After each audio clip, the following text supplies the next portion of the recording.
ปั่นกันกินปั่นกันกินยี่ดอกไปกินพอแล้วไรไหมยามั้งยังว่ากินเลยตัวนั้น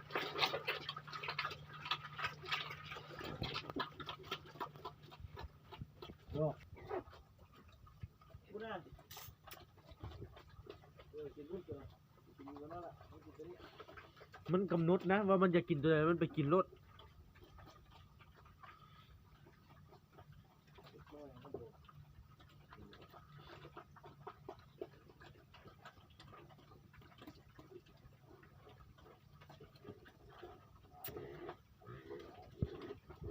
เฮ็ดมันได้อีแดงกันนะเนี่ยตีมันได้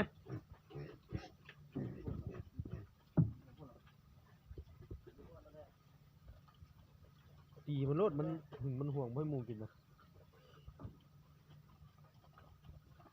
อีนี้ก็เพราะอีนี้เนี่ยเพราะให้เขากินอีนี้ก็ได้นะเนี่ยมันมีลูกแล้วมันเป็นรถเลย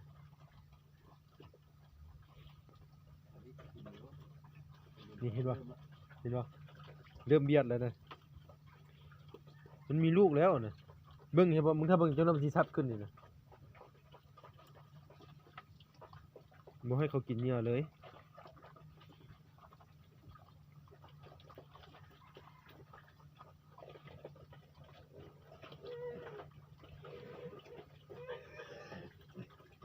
ลัง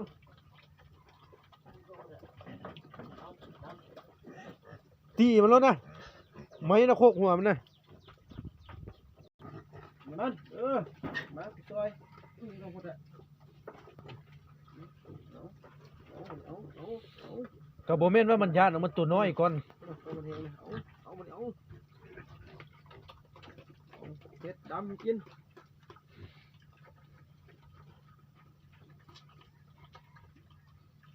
น้ำกันบ่ได้นะมันตั้งซ้ำให้แหละกินได้แต่ซ้ำให้แหละ2 ตัวนะมึงให้มันหลายพอดเดี๋ยวยามันปลาไว้มันกินอ่ะ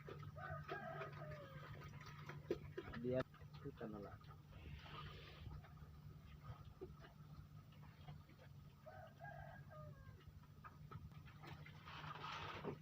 บดมัน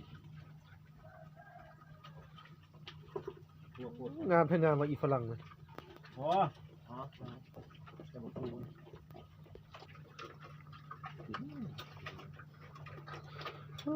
กระสมพอแล้วมันใหญ่ขาดกันเนาะมันบ่ได้กินเนื้อเว้ยอี5ดำนะมันจะเป็นแนวนั้นได้กินบ่กินมันก็อิ่มนะใช่มาตัวนี้อิ่มแล้วกับนี่เองแล้วกับกินของเศษของเหลือมันก็บ่อยากฟันนั่นแหละ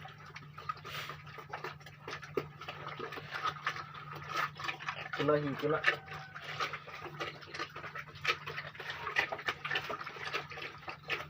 ขึ้นกับตัวเท่าเขียดเลย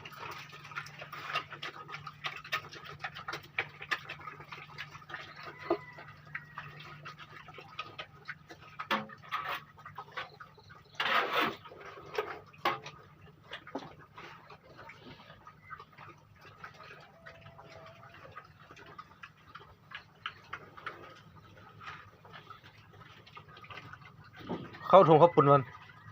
ไว้ต้มแมลงวะ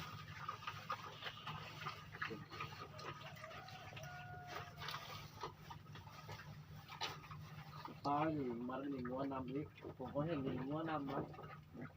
จีหูถุงใส่หอยวันนี้เราเห็นกินตัวนึงตูเกลือบบดมัน